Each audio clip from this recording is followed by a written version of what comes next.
kau kena ingat, ada juga bunyi ni dia katakan ini adalah usaha mahkamah sivil untuk cuba masuk campur dalam mahkamah syariah. Okey, korang kena ingat kat luar sana bahawa ada pidaan pada 1988, tak silap aku, 1988 untuk menghalang campur tangan mahkamah sivil dalam mahkamah syariah. Maka tidak ada usul ataupun isu pun bahawa ada usaha oleh golongan masyarakat mahkamah sivil ni untuk masuk campur dalam mahkamah syariah. Tak pernah ada usul tu. Pidaan dah ada untuk menghalang campur tangan mahkamah sivil dalam mahkamah syariah. Maka isu tu tak ada. Isunya besar sekarang adalah tentang perlembagaan. Okey, so bertemu lagi kita di Jongopi episod ke-35. Kenapa aku sebut 35? Aku tak lupa episod berapa aku rekod sekarang. Banyak sangat rekod.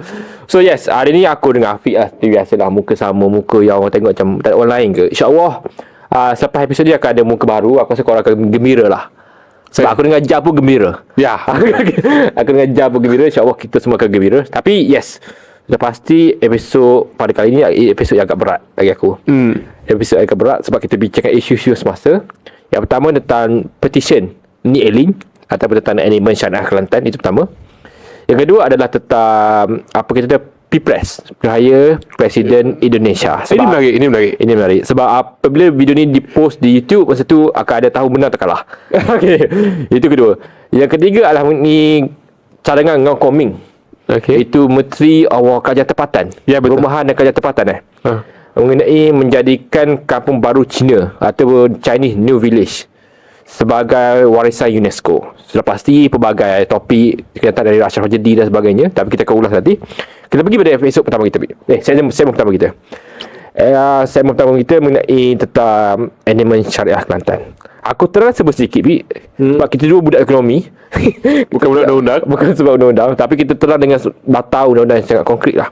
So untuk makluman pada rakan-rakan luar sana adalah pada episod direkod, keputusan telah keluar. Okey. Secara keluar. Tapi secara ringkasnya, sejarah ini adalah sejarah petition ini adalah dibuat oleh Ni Eiling, seorang peguam. Aku tak nak cerita pasal dia sokong siapa, itu kerja saya terlupa lah. So asal-usul petition ini dibawa 20 demo yang mengatakan bahawa dia bercanggah dengan persekutuan, dengan seterai persekutuan. So dalam 20 itu, 2 ditarik balik oleh Ni Eiling.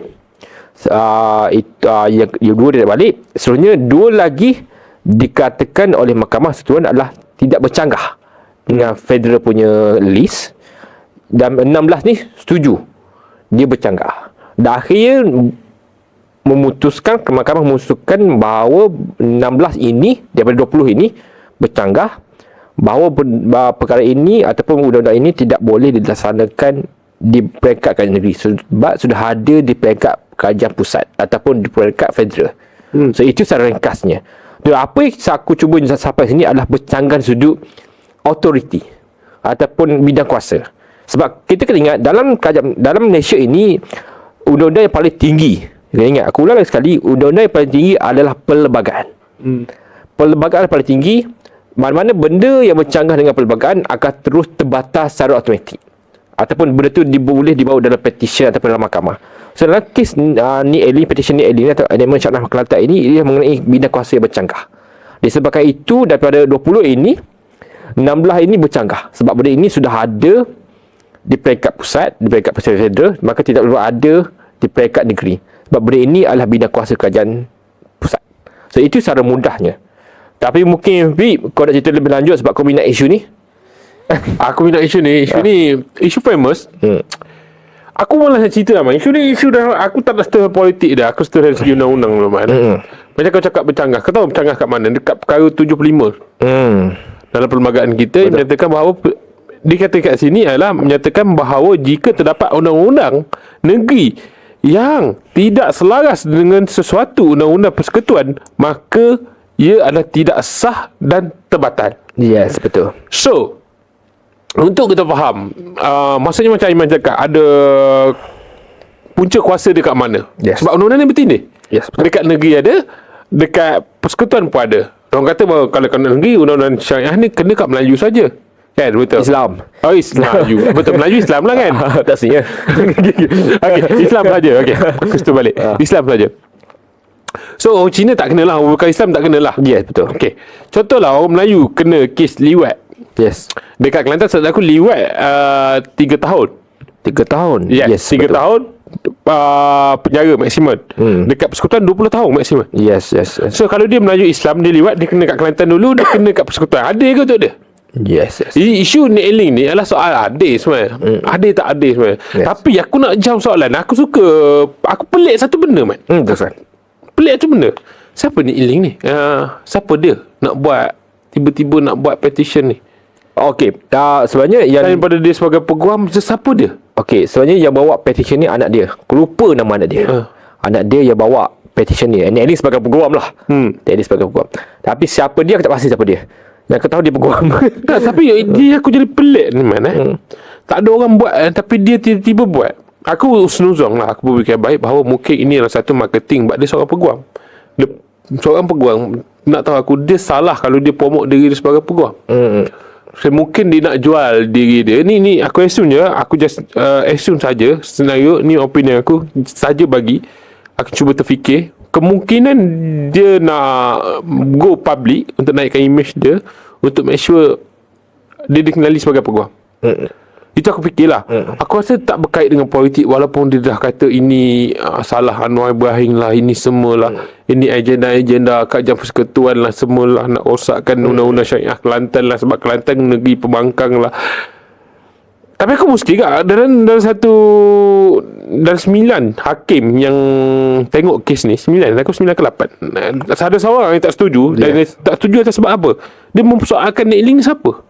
Tiba-tiba nak hantar petition. Itu je sebab dia tak setuju. Dia rasa pelik.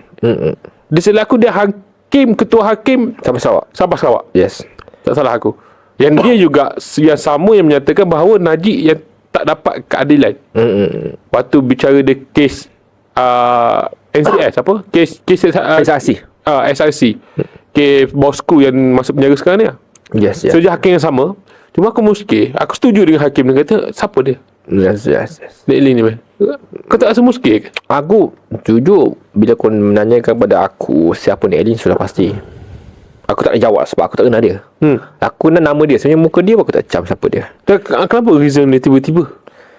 Bagi aku tiba-tiba mungkin itu adalah benda yang kita tak jawab. Tapi untuk sesiapa yang bawa petition, semua orang berhak. Sesiapa rakyat Malaysia berhak untuk bawa petition. Itu yang tertulis dalam perlembagaan. Kau ada hak untuk buat benda tu lah. Tapi untuk menanyakan kepada aku siapa Nik Eiling dan sebagainya, sudah pasti. Ya, mungkin ramai pertanyakan macam seorang hakim tu tanyakan siapa dia, kenapa sekarang. Itu menyebabkan dia tak setuju bahawa 6 ni bercanggah dan sebagainya. Tapi untuk bertanya lebih detail kenapa dia buat ni, aku rasa benda itu yang benda sangat limitasi maklumat yang kita ada sekarang. Dan pasti aku tahu kenapa motif dia buat benda ni. Tapi ya, cuma benda ini ada satu perbincangan yang sangat-sangat hangat yang berlaku dia bukan di peringkat perbincangan secara intelektual. Dia juga perbincangan di peringkat bawah. Maksudnya perbincangan ini lebih kepada permainan political identity. Dah ada rumor-rumor mengatakan bahawa Malaysia ni semakin kuasa mahkamah syariah semakin dihapuskan secara perlahan-lahan, oleh disebutkan di sosial media, ataupun juga mengatakan bahawa ini move liberal oleh kerajaan untuk melemahkan mahkamah syariah itu, agama hukum Islam itu sendiri. Dan aku melihat benda ni benda yang sangat-sangat sensitif, ada sangat-sangat hangat yang perlu dibicarakan dengan sangat intelektual dan sangat akademik. That's why kita bangkit isu ni. Aku faham ada orang setuju tak setuju gitu, sudah pasti. Tapi first kita akan cakap ulasan yang berfakta. Apa yang berlaku secara teknikal. Sudah pasti dari sudut bidang kuasa, macam Afiq kata 75. 75 perkara 75. Yes, perkara 75. Yes, dalam perlembagaan. Perkara 75 sudah pasti mana-mana undang-undang yang bercanggah dengan perlembagaan sudah pasti akan terbatas secara automatik. Itu secara bila benda itu berlaku, sudah pasti mahkamah akan putuskan dia bercanggah lah. Itu je. Dia tidaklah ada duality. Maksudnya tidaklah dua bidang kuasa yang sama. Kau kena kat negeri, kau juga kena kat federal. Tak boleh macam tu. Tapi sudah pasti benda ini adalah benda yang sangat-sangat dimainkan. Sebab dalam Tengku Bainun aku, Ketua Hakim Negara pun mengatakan bahawa isu ini bukan untuk berlawan ataupun cuba untuk menindakkan mahkamah syariah, tapi benda ini adalah yang termaktub dalam perlembagaan. Dan kerja mereka dia untuk membuat keputusan berdasarkan teknikal yang betul lah. iaitu dia bercanggah. Tapi untuk menjawab soalan kau, Nick Elling ni siapa, saya pasti aku tak jawab. Kita seluruh berfikir baik bahawa Nick Elling ni seorang individu yang mungkin dia berjiwa undang-undang yang sangat tinggi. Dia nampak ini adalah satu kelompok organisasi undang-undang syariah dan undang-undang persekutuan, dan dia mengambil first move. Kalau tak dia, siapa lagi nak buat kan? Yes. So dia pilih untuk buat. Dan aku berfikir positif, mungkin dia tak ada agenda-agenda politik atau apa-apa Yes. yang berkaitan yang dengan politik Malaysia lah. Yes, Dan aku pelik satu benda. Kau cakap dia peguam, anak dia yang hantar petition yang Yes, betul. anak dia sambut kan. Yes, dia sebagai peguam lah. Dia Bawa lah. sebagai peguam, dia sambut kan. So dia buat benda ni dan dia berjaya kan sekarang ni. Semua orang tuduh ni. Kita tak rasa politik lagi bang. Kita go satu-satu apa kronologi kes ni sebenarnya secara dasar. So kes ni sebenarnya berlaku first berlaku pada isu yang Iki Putra didakwa di kes liwat di Mahkamah Syariah pada 21 Ogos 2019. Betul. Lepas tu ada sambungan. Sambungan tu datang lah. Dan 25 Februari Mahkamah Persekutuan benarkan cabaran undang-undang oleh Iki Putra. Waktu waktu 2021. Yes. So kes ni bersambung pula. Nick Elling 25 Mei 2022. Nick Elling memfailkan notis unsur cabaran perkara dalam Kanun Jenayah Syariah Kelantan. Ini pada 25 Mei 2022. Yes, betul. So ini berlaku dah lama sebenarnya. Dia bawa up sekarang. Tapi aku pelik dan aku muskim satu benda. Semua berkait dengan kerajaan persekutuan. Dan isu ni akan jadi isu politik lah sekarang. Yes. Dia menuduh bahawa macam cakap lah kerajaan persekutuan Labour lah ini tangan-tangan biasanya DAP dia salahkan lah. Semua benda DAP dia salahkan. Yes. DAP cuba untuk hapuskan undang-undang syariah lah. DAP cuba untuk ni lah. DAP cuba untuk cucuk lah. Semua. Tapi sebenarnya kes ni berlaku sebelum kerajaan Madani diwujudkan lagi. Betul. Sebelum kerajaan. Kerajaan lepas lagi. Lepas dah lama. Waktu tu pas dia waktu tu Ismail Sabri Muhyiddin jadi Perdana Menteri. Waktu kes ni first disebut, waktu isu Iki Putra ni, Muhyiddin jadi Perdana Menteri 8. Yes, betul. 2019. Lepas tu dia file petition Ismail pula jadi Perdana Menteri ke-9. So waktu tu berlaku waktu kerajaan PAS atau kerajaan Perkhidmatan Nasional. Aku tak nak kaitkan lah. Aku tak suka kalau orang politik ni cuba untuk memumuk-mumukkan keadaan. Yes. Dan tak sihat benda tu. Dia tak sihat dan tak bagus untuk rakyat Malaysia apabila jadi tunggangan politik. Aku faham ada setiap orang ada kefahaman dia sendiri. Aku sangat respect kefahaman korang dan apa yang korang nak buatlah, tak kisah. Sebab itu kefahaman apa yang korang nak buat. Tapi be rational bahawa benda ni berlaku daripada kerajaan lepas lagi. Tak ada kaitan dengan kerajaan sekarang pun. Yes. Nak kata bahawa kes ni tangan-tangan Madani yang cuba untuk ni. Aku bukan backup kerajaan, tapi aku be rational dalam gameplay ni. Betul. Yes, bila kau cakap benda ni yang orang tak jelas. Bila benda ni Mahkamah Persekutuan buat keputusan di saat kerajaan Madani, orang lihat ni kerajaan Madani punya masalah. Tapi macam kau cakap Iki Putra di saat Mahidin, aku sebut daerah ini berlaku kronologi dia, betul tak? Masa Mahidin. Tapi tak ada. Kenapa benda tu tak ada demonstrasi? Kenapa tak sebut Black Friday? Macam ada Taki sebut. Taki ahli Parlimen Kota Baru sebut macam Black Friday. Kenapa tak sebut masa zaman kau? Bagi aku kau. Waktu kau juga Menteri Undang-Undang. Yang memang kau ada kuasa untuk buat sesuatu. Dan sudah pasti masa tu, dan benda ni petition ni dibawa pada zaman Ismail Sabri jadi PM9. Dan sudah pasti benda ni bukanlah salah siapa. Tapi sekarang ni benda ni adalah satu benda yang mungkin aku boleh katakan, ada yang aku mengatakan bahawa benda ni yang tak dikisahkan oleh kerajaan sebelum ni, akhirnya benda yang perlu dibersihkan adalah kerajaan. Itu persoalan aku rasa yang perlu kita jawab. Adakah benda ni benda ni kerajaan sekarang perlu selesaikan disebabkan oleh kerajaan ni cuba untuk tak mengisah benda-benda macam ni. Sebab aku lihat benda ni akhirnya tanggungjawab dia kata tanggungjawab. Dia benda ni memang dah salah bidang. Dia kuasa saya teknikal kau buat macam ni memang dah salah lah. Dia kuasa kau sangat bercanggah dah. Ada duality kat situ menyebabkan memang secara negeri akan terus terbatal. Kau tak lewat macam mana. That's why dia dah dekat pusat. Benda tu masih dikuat-kuasakan lah. Tapi menjadi kerisauan aku bila orang cuba main isu ni, isu-isu yang sangat kaum dan agama, dan benda tu tak sihat. Dan aku melihat bahawa aku meraihkan apa benda demonstrasi yang buat. Aku sebagai orang yang meraihkan hak rakyat untuk buat demonstrasi, menyatakan pandangan dan sebagainya, itu hak kita semua. Itu juga kenapa kita buat Yuana kan. Tapi jika kau tak mendidik masyarakat, tapi kau main sentiment, itu benda-benda yang bahaya lah bagi aku. Dan sudah pasti benda ni perlu diimbangkan. Dan aku melihat bahawa Menteri Agama, aku lupa nama dia apa, Naim Dato' Naim aku lupa Menteri Agama.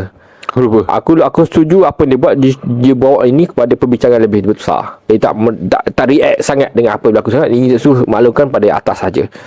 Dan ini perkara yang perlu rakyat kat luar sana faham. Ini adalah benda yang teknikal, bukan untuk apa kita kata, untuk menghapuskan mahkamah syariah. Dan korang kena ingat, ada juga bunyi dan katakan ini adalah usaha mahkamah sivil untuk cuba masuk campur dalam mahkamah syariah.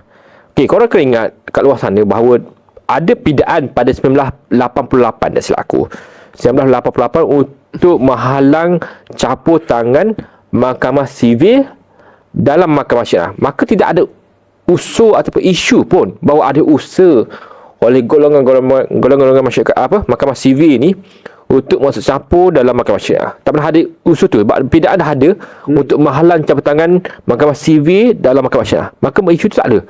Isunya besar sekarang adalah tentang perlembagaan. Benda yang bercanggah. Bukan benda tu, undang tu tak ada. Undang tu dah ada. Beri peringkat persetujuan. Dan apa-apa undang-undang yang ada peringkat persetujuan, semua orang boleh kena report ataupun dapat macam mana? Dapat kriminal lah. Maksudnya dapat macam mana kata-kata? Dia boleh takat atas itu. Yeah. Dia boleh dapat benda tu. So tak ada isu pun. Orang kata orang panik kalau orang lewat tak kena takat ke? Tak, dia tangkat atas mahkamah persekutuan. Ya. Benda memang ada. Tapi sudah pasti bagi aku apa yang perlu dibuat oleh kerajaan ni, pada aku mungkin kau boleh tambah. Apabila Anwar Ibrahim mengatakan bahawa kerajaan pusat tak ada usaha pusat, pasti bukan kerja kerajaan pusat pun. Kita dah asing kan executive. Yes, dah asingkan. Tapi apa yang perlu dibuat in politic way, kita kata, adalah untuk meyakinkan bahawa isu ni kerajaan tak pernah mengenepikan mahkamah syariah. Terus perkasakan apa yang perlu perkasakan. Aku setuju apa Anwar kata, tapi perlu ada tambah baik apa yang dia cakap, supaya ada perkasakan, supaya kita boleh meredakan juga apa yang berlaku sekarang. Benda ni dia banyak emosi. Aku merisaukan. Aku merisau ada benda-benda yang tak perlu berlaku jadi berlaku.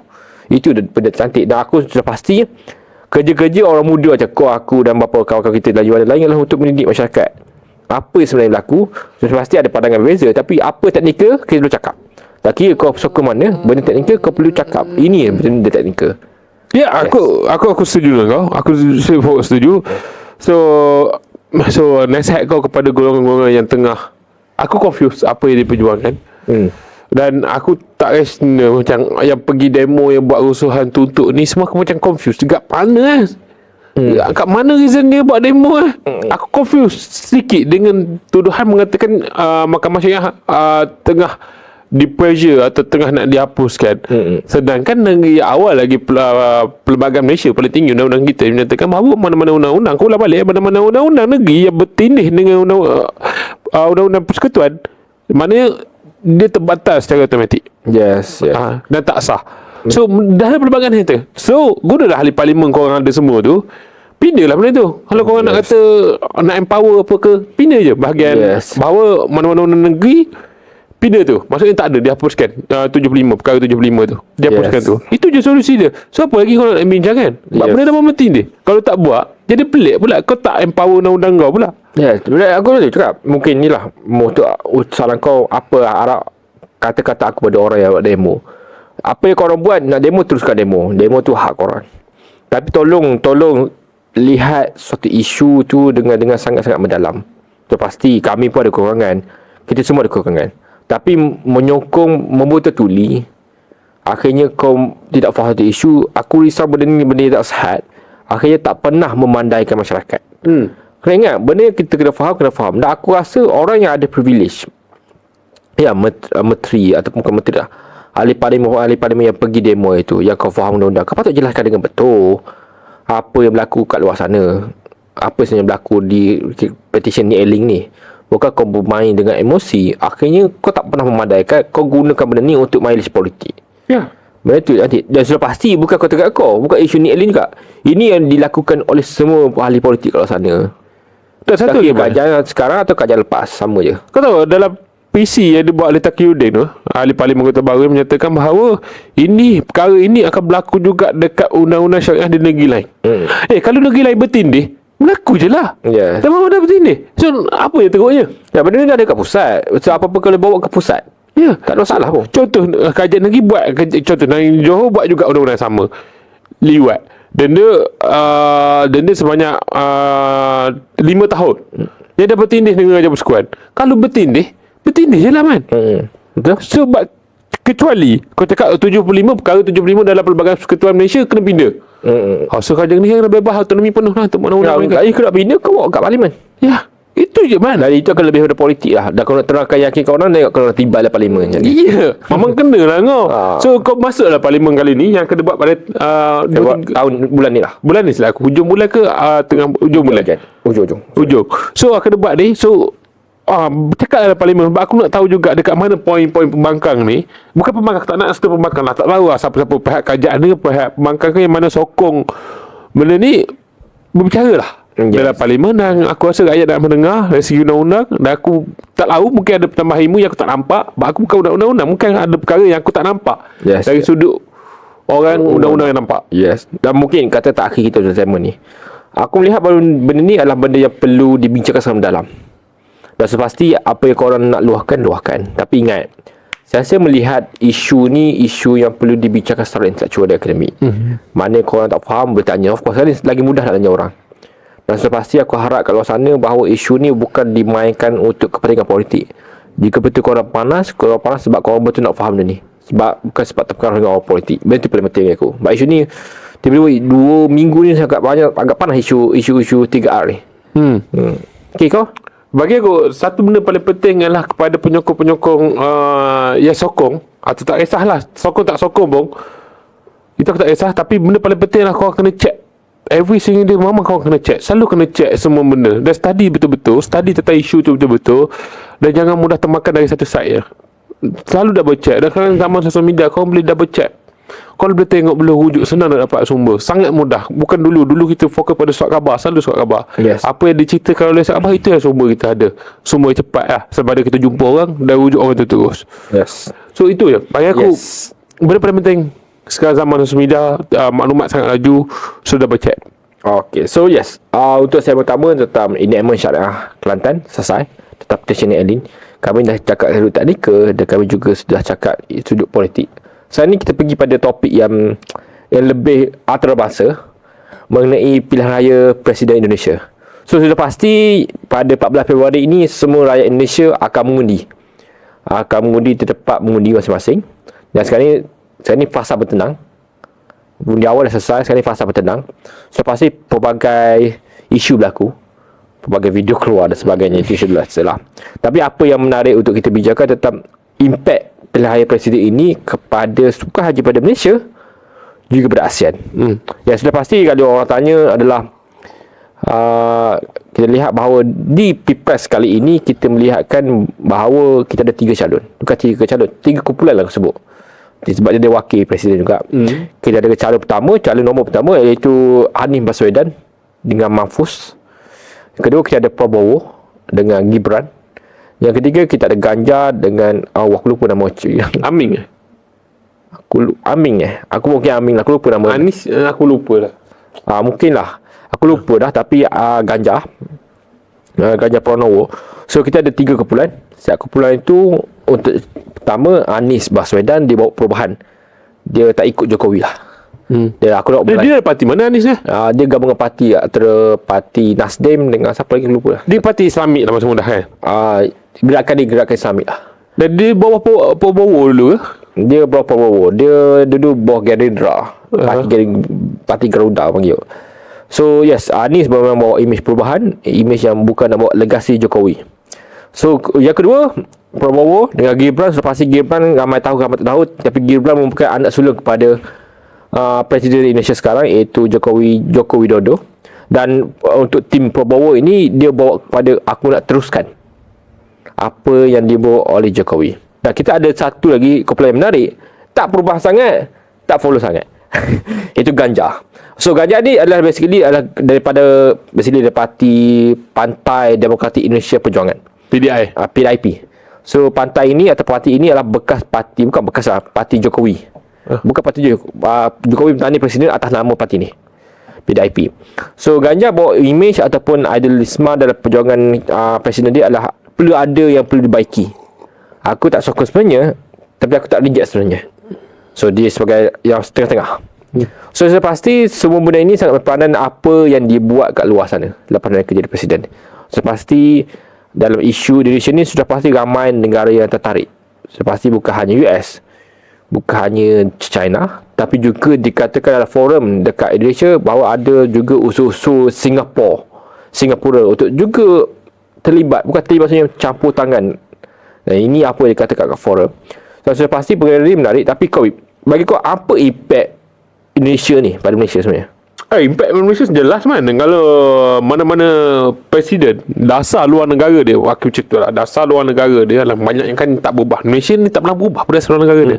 Mana Perdana Menteri bertukar, pada dasar luar negara dia tak sama. Yes. Tak sama, dia tak pernah berubah. Dia dasar dalam negara yang banyak berubah. Dasar luar negara dia tak berubah. Tapi untuk Indon, kemungkinan jika naik mana-mana presiden, mungkin ada move dasar luar negara yang berubah. Mungkin dengan jiwa pembawa, aku nampak speech dia, tengok selalu, dan dia berspeech bahawa sangat fokus normal kot. Sama mana calon yang bertanding, mungkin normal untuk speech dia atau retorik dia fokus pada rakyat. Dia nak rakyat dia membangun, dia nak rakyat dia jual barang dan guna barang yang milik rakyat dia sendiri. Dia nak tu, dia tak nak benda luar. Betul? Atau import export dia tak nak. Dia nak produce, kalau kereta tu kereta Indonesia, kalau flight tu flight Indonesia, kalau kapal terbang tu kapal terbang Indonesia, kalau jet perjuangan tu jet perjuangan Indonesia. Dia nak macam tu, dia jiwa ke situ. Kalau pakai slipper Indonesia. Itu apa retorik dia lah. Yes. But Anies dengan Ganjar tak pernah retorik macam tu. Dia je bawa retorik image dia kepada produk atau rakyat Indonesia. So itu dengan speech dan gaya political way dia macam tu, mungkin memberi impact untuk dasar luar negara Indonesia. Nampak impact dia. Betul setuju. Nampak memberi kesan jika pembawa menang, mungkin import export atau pelabur-pelaburan nampak takut. Sebab dia nak empower semua barang dia saja. Tapi kita sentuh ekonomi ni besar. Kita tak kata dari speech dia menunjukkan bahawa impact dia keluar tu. Tidaklah this not work like that. Tapi sangat penting untuk kenapa apa dasar luar negara Jokowi dulu sebenarnya. So kerana aku So bagi aku, bila kau melihat Jokowi, masa zaman Jokowi, dia tak kata tak fokus ASEAN, fokus juga. Tapi dia lebih pergi pada G20, 20 negara terbesar ekonomi. Sebab of course ASEAN ni sudah pasti Indonesia paling besar ekonominya. Tak ada orang boleh nafikan itu. Sebab geografi dia besar man. Geografi dia besar, sudah pasti. Demografik dia besar dan sebagainya. Ekonomi dia besar, maritim dia besar. Dan sebab aku melihat bahawa zaman Jokowi dia sangat fokus pada G20. Sudah pasti benda itu agak memberi kesan daripada ASEAN. Sebab Indonesia kurang fokus, supaya tak ada orang, maka sebab itu tak ada orang carry ASEAN di peringkat antarabangsa. Tapi bila kau tanya soalan ni, bagi aku benda yang kritikal yang perlu kita selesaikan adalah bagaimana Malaysia ingin mengambil kesempatan. Sebab ini penting. Kita sedar di ASEAN ini kita tak ada kepimpinan yang sangat-sangat kuat. Dulu kita lihat Jokowi nak boleh carry. Tapi jika ada perubahan di pilihan presiden, sudah pasti ada kelompokan di peringkat global ASEAN. Dan aku melihat bahawa Malaysia perlu bergerak lebih proaktif dalam memimpin ASEAN, dalam memastikan ASEAN ini digerak di bawah satu tubuhkan. Maksud aku bawah satu tubuhkan adalah negara ASEAN ini bersetuju untuk bergerak bersama dalam memastikan mengimbangi kuasa-kuasa besar di dunia. Isu ASEAN ni adalah ramai negara besar di Pro Barat ataupun bukan Pro Barat berminat dengan ASEAN ni sebab dia punya laluan maritim dia sangat sedikit, terutamanya di Selat Melaka lah.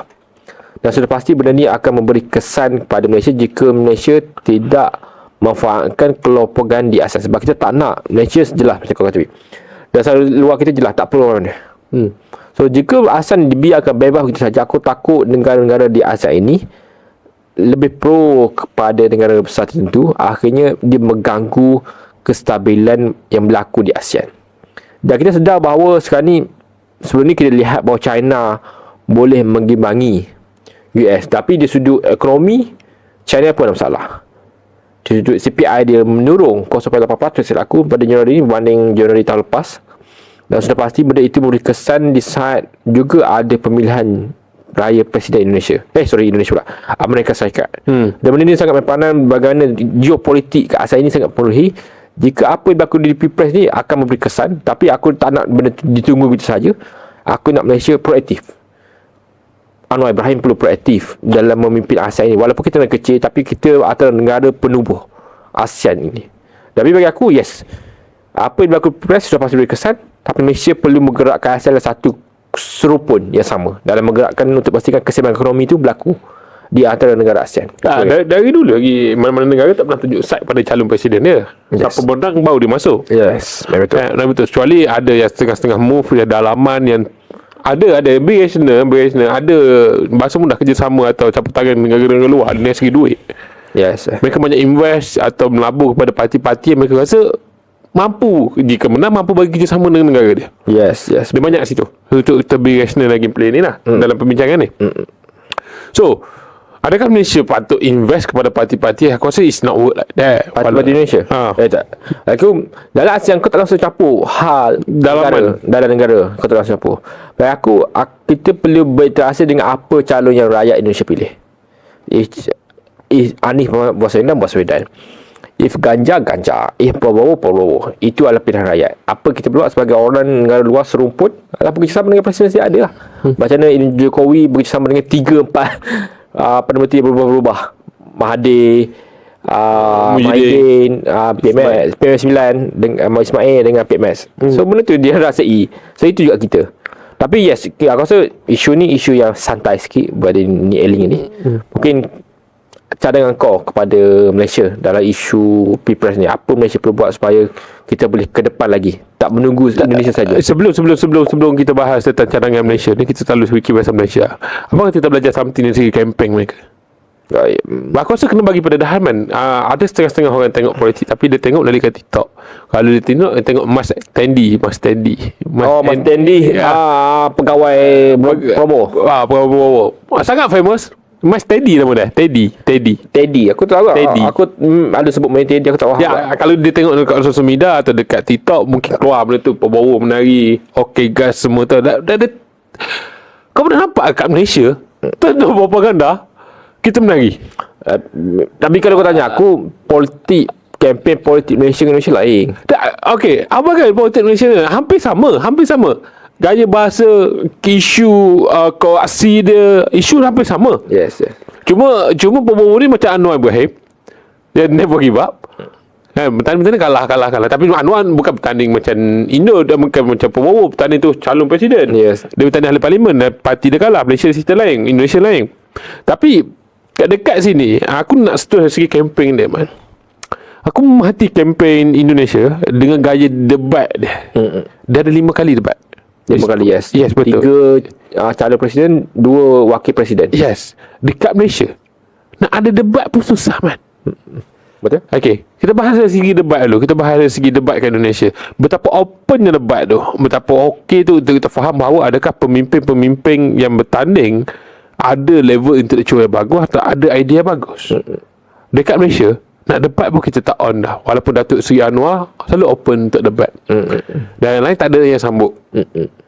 Soalan aku, adakah patut Malaysia mengikut move macam Indonesia tu debat dekat Malaysia? Walaupun kita tak pernah ada calon presiden, tapi kita ada calon poster boy. Perdana Menteri lah. Calon Perdana Menteri. Kita tak ada tanding ini, tapi kita setiap parti mesti ada calon poster boy atau calon Perdana Menteri dia. Okey, dekat universiti selalu aku nampak ada debat calon presiden. Walaupun kat universiti pun sama kat di sistem Malaysia. Dekat universiti IPTA kat Malaysia ni tak adalah majoriti dia. Universiti top lah. UKM, UIA.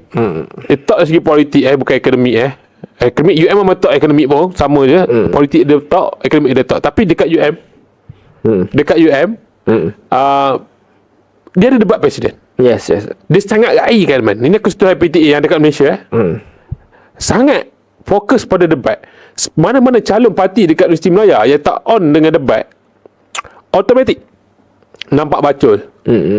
Tapi dekat Malaysia pula, parti-parti politik kat Malaysia ni, siapa on debat, ada orang on, tapi banyakkan parti lain tak on.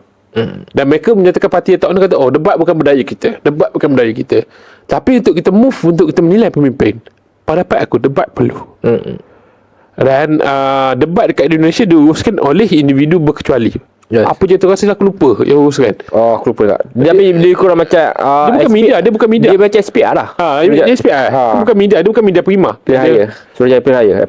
Lupa lah. Sama macam SPR kat Indon dia uruskan. Yes. So patut ke dekat Malaysia ni SPRM Malaysia ni, walaupun kempen kita 2 minggu je. SPRM ni Rasuah SPR Suruhanjaya Pilihan Raya Malaysia, SPR.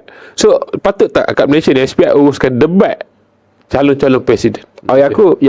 Dia sebenarnya ni adalah dia budaya yang dibawa dalam politik itu sendiri. Adakah SPR uruskan itu hal teknikal? Tapi bagi aku setuju kau. Aku rasa dalam PRU yang akan datang, PRU 16, ada PRU negeri dan sebagainya. Siapa-siapa yang menjadi ketua menteri, contoh ketua menteri untuk satu negeri ataupun menteri besar untuk satu negeri, calon menteri besar untuk satu negeri ataupun calon ketua menteri untuk satu negeri ataupun untuk PRU umum, calon Perdana Menteri untuk satu Malaysia ni perlu dibawa dalam satu platform untuk tanya kau nak buat apa? Apa plan kau tentang isu ni? Apa plan kau untuk isu ni? Itu bagi aku, itu budaya patut buat. Tapi bagi aku, Malaysia ni, dia benda tu cuba untuk dibuat balik. Cuba untuk dibuat lah. Sebab sebenarnya kita sangat main percaturan politik belakang-belakang. Tak ada orang fikir nak berkualiti ke tak. Tapi ini supaya kita sebagai rakyat Malaysia boleh menilai. Tak perlu jadi republik. Semua macam kau cakap, poster boy, beranilah bagi idea kau dah salur negara kau macam mana. Kau tak jadi Perdana Menteri yuk. Kau punya ni macam mana, kau punya ni macam mana. Tapi itulah, orang melihat benda tu sebagai benda yang tak perlu. Bagi aku, contoh dah ada di KPTA. Sebab kita pas post ke? Tapi dia benda tu benda teknikal. Tapi nak menyatakan idea, obvious ada. Bagi aku, siapa yang nak mulakan benda tu, itu bentukan lah. Aku rasa dah cuba untuk mulakan dengan Anwar Ibrahim, dengan Najib itu. Tapi itu bukan PRU lah. Tapi permulaan tu dah ada. Tapi aku melihat bahawa ramai takut jika Anwar yang bercakap. Sebab takut nak tibai. So, tak ada orang berani. Aku melihat begitu. Tapi kalau kau level pemimpin kau dah tak berani lawan Anwar, kau tak dah salah jadi Perdana Menteri. Sebab mungkin Anwar kuat dari sudut ucapan dia. Mungkin begitu, tak tahulah. Cuba bagi aku suka untuk lihat pemimpin menyatakan idea. Aku tak setuju dengan Anwar Ibrahim. Ekonomi berani ni apa benda? Aku nak ekonomi begini. Aku tak kisah. Sebab aku sebagai rakyat, aku nak tengok. Itu akhirnya kau boleh memandaikan orang. Aku setuju kau. Perlu ada. PTA dah start lah. Aku rasa semua industri, bukan semua industri yang politik dia aktif. Aktif lah. Majoriti aku nampak UMUA, UKM dah tak ada sangat aku nampak. Benda tu supaya dia membudayakan perbincangan, supaya orang tahu, aku mungkin suka parti kau tapi aku tak suka calon ni. Sebab nampak nerd pula, nampak bodoh pula calon ni. Bodoh macam tak ada idea. Itu penting lah. Tapi kita terus debat Indonesia man. Aku tak nak jauh sangat pada isu lain. Banyak isu sensitif. Aku tak nak extend. Kita kena belajar something lah kan. Dalam debat ni, dia ada calon pres dengan calon timbalan pres cawapres, calon pres, capres, calon presiden, cawapres, calon wakil presiden. Okey. Kita guna term yang mudah lah untuk Malaysia. Presiden, timbalan presiden. Okey. Tapi aku tak faham teman. Adakah macam ni dia bertanding dua nombor Contoh Prabowo menang, Gibran kalah. Tak. Dia undi atas nombor. Maksudnya dua-dua akan menang tu? Yes. Orang undi atas nombor. Bila kat kata undi pun dua muka dia.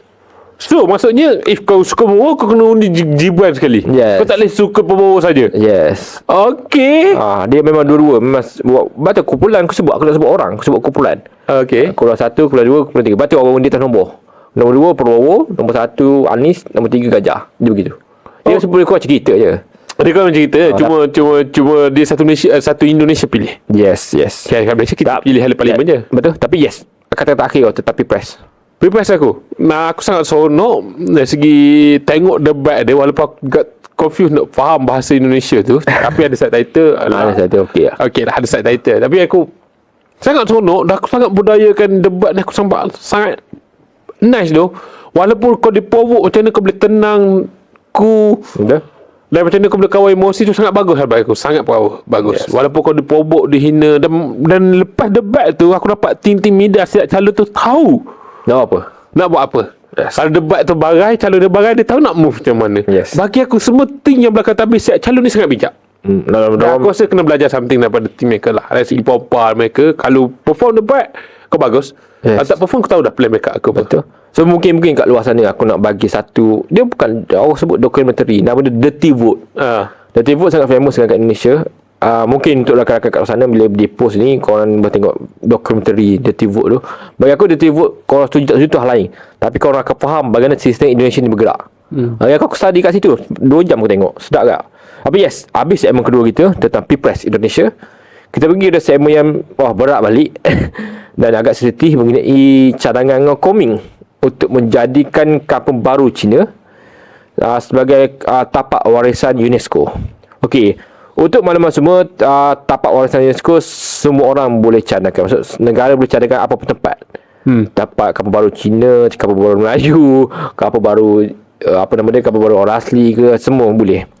Tapi menjadi persoalan adalah bila Ngau Koming mencadangkan bahawa kampung baru Cina atau Chinese New Village ni untuk jadi tapak warisan UNESCO, pelbagai kritikan lah kita kata timbul bukan hanya di NGO yang Melayu, tapi juga di parti-parti Melayu. Dan sudah pasti UMNO atau ke depan lah dari sudut parti ke isu ni. Tapi sebelum aku lepas kat aku ceritakan sikit apa sejarah New Village ni. Okay, secara mudahnya New Village ataupun kampung baru Cina ni diwujudkan pada zaman, dah sebut darurat tak, zaman aktifnya Parti Komunis kat Malaysia.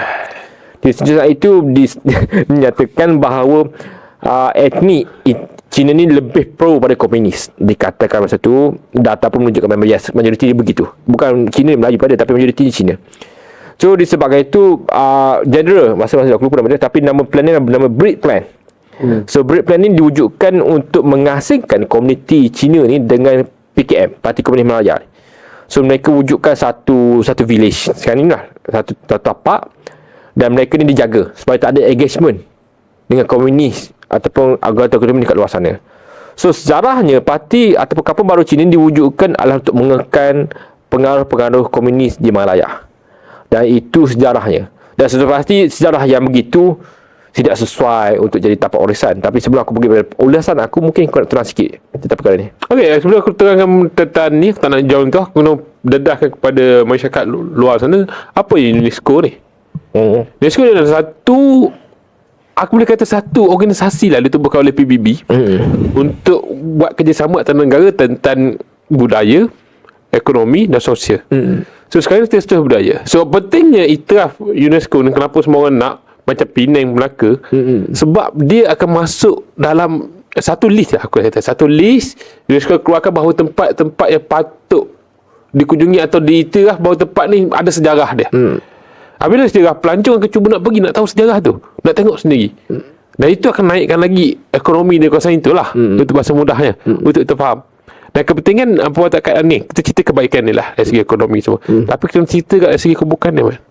Apabila kau diwatakan sebagai dalam UNESCO, kebukan dia adalah kau kena wujudkan 1 juta kuasa. Dan kau kena force dan banyak manpower untuk make sure keadaan tu sama dan perlu dikekalkan. Betul. Dan kau tak nak apabila setahun 2 tahun diiktiraf oleh UNESCO, tahun ketiga kau dah ditarik balik. Kau tak nak image kau problem lah macam tu. Betul. So itu sangat penting. Apabila kau go, dia ada kebaikan, ada kebukan dia. Kau kena force banyak duit kat sana lah untuk make sure semua tu. Dia kat Malaysia kita ada 2 tempat aku, Melaka dengan Penang.